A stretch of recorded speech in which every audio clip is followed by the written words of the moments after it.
고개를 넘어야 보이는 평온 고난이 삶을 깊게 만든다. 사람의 삶은 길과 비슷하다. 평탄한 길도 있지만 어느 순간 우리는 반드시 고개를 만나게 된다. 태어나 성장하고 활동하는 청년기를 지나 중년의 시간을 살다 보면 누구나 자연스럽게 노년이라는 길목을 향해 걸어가게 된다. 그 길은 종종 내리막으로 비유된다. 힘이 조금씩 빠지고 속도도 예전 같지 않다. 그러나 그 길은 단순한 쇠퇴의 길이 아니다.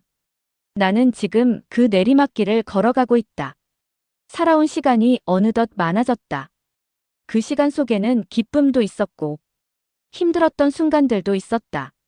가끔은 지나온 시간들이 조용히 나를 찾아와 속삭이고 간다. 그때 참 힘들었지. 그래도 잘 견뎌냈구나. 나는 그 기억들을 가만히 돌아본다. 그리고 문득 깨닫는다. 내 삶에서 가장 큰 기쁨과 행복을 느꼈던 순간들은 되게 힘든 고개를 넘어가기 바로 직전이었다는 사실을. 숨이 턱까지 차오르고 다리가 무거워질 때 사람은 종종 이렇게 생각한다. 이 길이 끝나기는 하는 걸까? 그러나 조금만 더 올라가 보면 예상하지 못했던 장면이 펼쳐진다. 고개 정상에 서는 순간 막혀있던 숨통이 열리고 가슴이 탁 트인다. 그 순간 우리는 자유를 느낀다.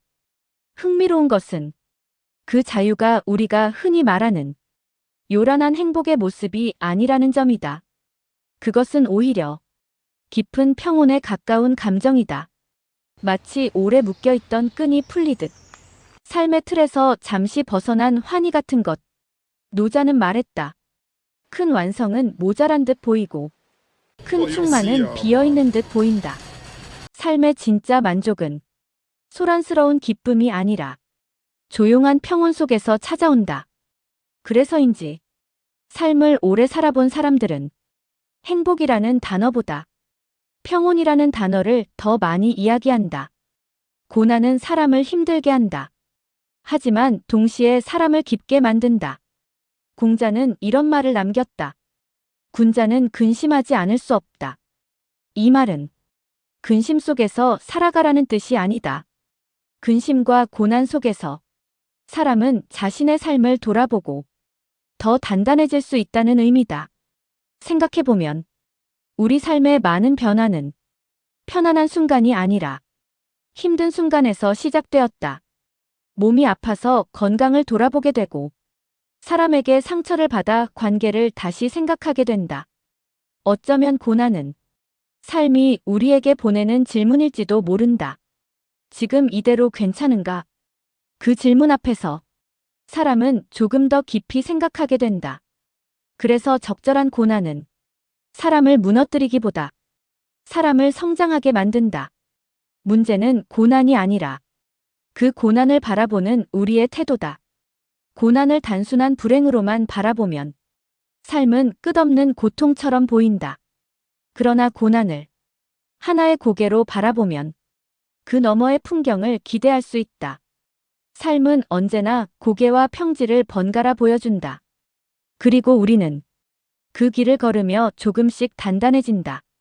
만약 삶에 변화가 없다고 느낀다면, 혹은 행복이라는 감각이 희미해졌다면, 아주 작은 실천 하나를 시작해보는 것이 좋다. 거창할 필요는 없다. 매일 같은 시간에 일어나기, 하루에 책 몇 페이지 읽기, 짧은 산책을 꾸준히 하기. 이처럼 작은 규칙 하나를 정하고 그것을 계속 지켜보는 것이다. 철학자 아리스토텔레스는 말했다. 우리는 반복하는 행위로 이루어진 존재다. 작은 습관은 시간이 지나면서 사람의 삶을 바꾸는 힘이 된다. 변화는 언제나 거대한 결심에서 시작되는 것이 아니라 작은 반복에서 시작된다. 삶을 오래 돌아보니 결국 남는 것은 성공의 화려함이 아니라 고개를 넘으며 얻은 평온이었다. 힘든 순간들은 지나갔지만 그 시간을 통해 배운 것들은 지금도 내 삶을 지탱하고 있다. 그래서 나는 지금도 삶의 고개를 두려워하지 않으려 한다. 고개가 있다는 것은 아직 길이 계속되고 있다는 뜻이기 때문이다. 그리고 나는 알고 있다.